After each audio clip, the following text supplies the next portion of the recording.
સાથે રહેવું, સાથે જમવું, સાથે રમવું. અને સંપ માટે પ્રમુખ સ્વામી મહારાજે એક બહુ જ સુંદર ઉપાય આપ્યો છે. પ્રમુખ સ્વામી મહારાજનો એક અમૃત ઉપાય. પ્રમુખ સ્વામી મહારાજે સમાજમાં આટલું વિચરણ કર્યું, આટલી મોટી સંસ્થા ઊભી કરી, અને સમજવાનું કે તમે નોકરી ધંધો વેપાર કરો છો એના કરતાં એક ધાર્મિક સંસ્થા આ લેવલની સમાજ સેવા માટે ચલાવવીને વધારે અઘરી છે.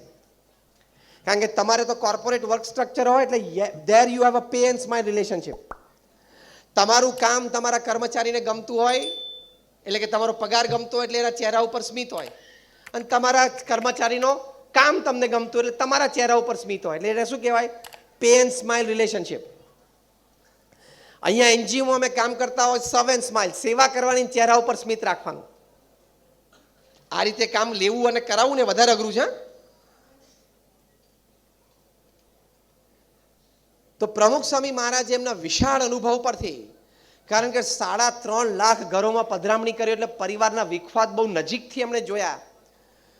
હજારો પરિવારમાં મધ્યસ્થી તરીકે પ્રમુખ સ્વામી મહારાજ રહ્યા, અને આજે પરિવારો પ્રમુખ સ્વામી મહારાજના માર્ગદર્શન પ્રમાણે એમને સમાધાન કર્યું તો સુખી છે. આટલા બધા પત્રોમાં એમને પરિવારની સુખાકારી માટે ખૂબ સુંદર માર્ગદર્શન આપ્યું છે. એ પ્રમુખ સ્વામી મહારાજનું એક હૃદય અમૃત એમના અનુભવ પરથી એક સુંદર વાત કરતા એ પોતે કહેતા કે દરેક પરિવારે નિત્ય ઘર સભા કરવી.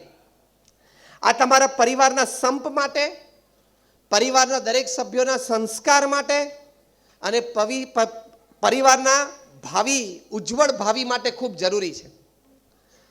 ટીવી જોવા તમે સાથે બેસો છો, જમવા માટે સાથે બેઠો છો, પણ આ ઘર સભા એટલે અઠવાડિયામાં 2 વખત 20-25 મિનિટ માટે તમારે પરિવારજનોએ બધાએ સાથે બેસવું. એ વખતે ટીવી કે ડિનર પ્લેટ સાથે ન હોવા જોઈએ. ઓનલી સ્પિરિચ્યુઅલ સેશન, એક આધ્યાત્મિક સેશન. એમાં પ્રથમ 5 મિનિટ તમારે જે પણ ભગવાનમાં માનતા એનું નામ સ્મરણ કરવું. આ પ્રમુખ સ્વામી મહારાજે આ ઘર સભાની એક પદ્ધતિ ગોઠવી છે, જે BAPS સ્વામિનારાયણ સંસ્થામાં લાખો પરિવાર કરે છે અને બધા સુખી છે. તો પ્રથમ 5 મિનિટ ભગવાનનું નામ સ્મરણ કરવું, પછી 10 મિનિટ સુધી કોઈ સદગ્રંથનું વાંચન કરવું. બધા સાથે બેઠા હોય, શ્રીમદ ભાગવત છે, ભગવદ્ ગીતા છે, ભગવાન સ્વામિનારાયણનું જીવન ચરિત્ર છે, પ્રમુખ સ્વામી મહારાજનું જીવન ચરિત્ર છે, એનું શાંતિથી રોજ વારાફરતી એક બીજા જુદા જુદા વાંચન કરે. પછી 5 મિનિટ સુધી આ વાતમાંથી કોણ શું સમજ્યું એની જરા આપલે કરવી, ચર્ચા કરવી, અને છેલ્લે ભગવાનની આરતી કરીને છૂટા પડવું. કદાચ બીજી 5 મિનિટમાં ડેઝ હેપનિંગ્સ, દિવસમાં જે કંઈ નાની મોટી જાણવા જેવી વાત, પરિવારને જણાવવા જેવી વાત બની હોય તો એ બેસીને કરીએ. એમ 25 મિનિટ, અડધો કલાક રોજ કદાચ ન બેસાય તો અઠવાડિયામાં 2 કે 3 વખત તો અવશ્ય બેસવું, જરૂર બેસવું.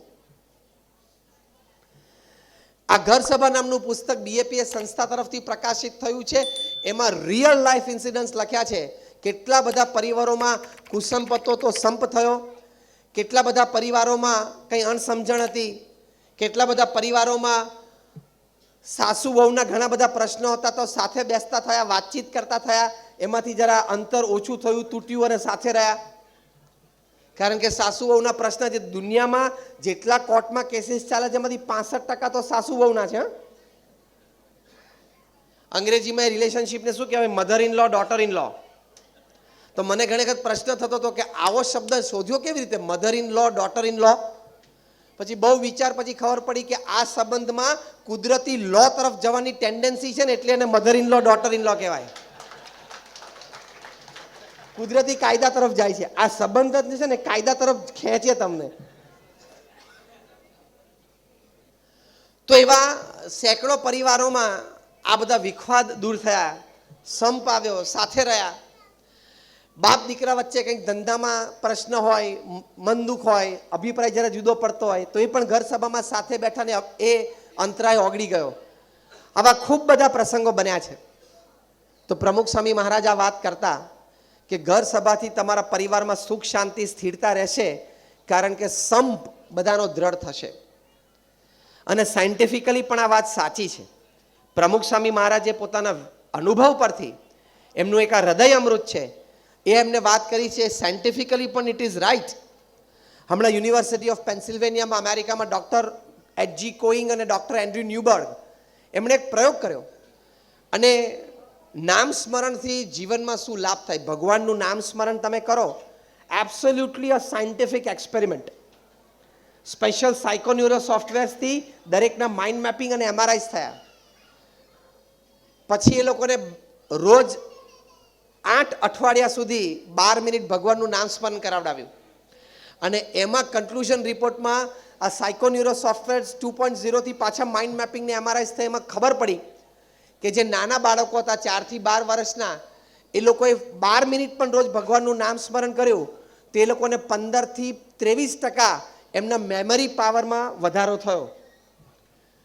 તો તમારા સંતાનોને મેમરી પાવરમાં વધારો થાય અને એકેડેમિક રિઝલ્ટ સારું આવે તો એ પણ તમારા પરિવારમાં એક સંપનું કારણ બને કે ના બને? જે 12 થી 22 વર્ષના તરુણો અને યુવાનો હતા એમને લાભ થયો કે એ લોકોને પણ અરાઉન્ડ 15% વિલ પાવર અને કોન્ફિડન્સમાં વધારો થયો. તો એ પણ એક મોટો લાભ છે પરિવારમાં. જે 22 થી 60 વર્ષની ઉંમરના હતા એ લોકોને around 15% increase in their buffer capacity, એટલે capacity to absorb shocks of life. જીવનમાં જેટલા ઝાટકા આવવાના ને 22 થી 60 ની વચ્ચે જ આવી જાય.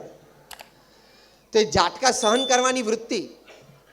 અને જે 60 થી 80 વર્ષના હતા રિટાયર્ડ અને વૃદ્ધ, એ લોકોને 15 થી 20% વધારો થયો strength of their immune system, એટલે કે રોગ પ્રતિકારક શક્તિમાં વધારો થયો. તો સાયકોન્યુરો સોફ્ટવેર્સથી હાર્મોન સિક્રિશન્સ ચેક કરીને સાયન્ટિફિકલી પ્રૂવ થયું કે ભગવાનના નામ સ્મરણથી તમારી યાદશક્તિ વધે છે, તમારો વિલ પાવર અને કોન્ફિડન્સ એટલે આત્મવિશ્વાસ વધે છે, તમારી દુઃખ સહન કરવાની ક્ષમતા વધે છે, તમારી શારીરિક તંદુરસ્તી વધે છે. તો આ બધું વધે તો તમારા પરિવારમાં સંપનું મોટું કારણ બની જાય. તો જે કંઈ આપણા મહાપુરુષોએ સત્શાસ્ત્રમાં વાતો કરી છે, પ્રમુખ સ્વામી મહારાજે જે આપણને વાતો કરી છે, આજે મહંત સ્વામી મહારાજ જે આપણને સંપ સંબંધી વાત કરે છે એ બહુ અગત્યની છે. તો એનાથી આપણને આટલા બધા લાભ થાય છે. તો આવી એક ઘર સભાનો પ્રયોગ તમે બધા કરજો. આજે અહીંયા તમે બધા આ એક પ્રસંગે આપણે સૌ ભેગા થયા છીએ અને એક સારી વાત અને વિચારની આપલે થઈ. તો ખાલી અહીંયાથી સાંભળીને કંઈક 2 તાલીઓ વગાડીને અહીંથી જતા રહો તો એ તમને કોઈ લાભ નહીં થાય. તમે અહીંયા આવ્યા છો તો તમે આ અઠવાડિયે 2 વખત રાત્રે ઘર સભાનો એક પ્રયોગ ચાલુ કરજો. આ તમને મેં અહીંયા વાત કરી છે એક પ્રયોગની દ્રષ્ટિએ પણ ચાલુ કરજો. જો તો ખરો લાભ કેવો થાય છે. અને લાભ ન થાય તો અહીંયા સંતો રહે છે જ નડિયાદમાં, સંતો રહે છે જ અહીંયા. આપણું અહીંયા મોટું મંદિર છે કોલેજ રોડ ઉપર, અને આપણી રવિવારની સભા ત્યાં થાય છે કે ત્યાં? હા, પીપલગ રોડ ઉપર, ત્યાં નવી જમીન ઉપર ત્યાં રવિવારની સભા થાય છે. ત્યાં એકવાર તમે જાઓ, જો તો ખરા શું થાય છે. કુતૂહલ માટે તો જાઓ કે થાય છે શું આ રવિવાર એટલે બધા ભેગા થઈ. અને તમે એક નિયમ રાખજો કે 4 મહિના 6 મહિના ત્યાં જઈને બેસવું, ખાલી ઓબ્ઝર્વ કરું, તમને વાત ગમશે. કારણ કે સ્વામી વિવેકાનંદ કહેતા કે every solve is potentially divine. દરેકના અંતરમાં દિવ્યતા રહેલી જ છે, એનો સ્પર્શ તમને અહીંયા મળશે. આ વાત જે અમે કરીએ છીએ તમને સાચીને સારી ન લાગે ને ના ગમે, 6 મહિનાના પ્રયોગ પછી તો અહીંયા સંતો રહે છે પાછા આપી દેજો કે તે દાડે ઘર સભાની વાત થઈ ને કે એમાં કંઈ બહુ મજા ના આવી. પણ તમારી પેલી જે પ્રોડક્ટ હોય છે ને, આઈએસઓ હોય છે, ખબર છે ને, આઈએસઓ માર્કિંગ વાળી પ્રોડક્ટ હોય, એ માર્કેટમાં પાછી ના પડે. International standard organisation 9000, 9001, 9002 ISO. એમ અમારી પણ આ ઘર સભાની પ્રોડક્ટ છે ને આઈએસઓ છે, ઇન્ટરનેશનલ સ્પિરિચ્યુઅલ ઓર્ગેનાઇઝેશન. એ અમારી પ્રોડક્ટ પણ માર્કેટમાંથી પાછી ના પડે. એટલે તમને આ નિસ્વાર્થ ભાવે વાત કરી છે તમારા પરિવારમાં સંપ અને આનંદ રહે એના માટે. તો આટલી એક અધ્યાત્મ સંબંધી વાત પણ તમે સમજીને સાથે રાખજો. તો ટૂંકમાં આપણા પરિવારમાં, મિત્ર મંડળમાં કે કાર્યક્ષેત્રમાં સંપ રહે એની માટે આપણે આ 4 વાત સમજ્યા. પહેલી વાત આપણે એ સમજ્યા એક્સેપ્ટન્સ એન્ડ ટોલરન્સ, સ્વીકાર અને સહન કરવાની વૃત્તિ. બીજી વાત આપણે એ સમજ્યા કે પરિવારજનોને સમય આપવો. ત્રીજી વાત આપણે એ સમજ્યા કે પરિવારજનોને આપણે સંસ્કારિત કરવા. ચોથી વાત આપણે સમજ્યા કે આપણા પરિવારમાં પૂર્ણ અધ્યાત્મ પણ હોવું જોઈએ, એનું બેલેન્સ.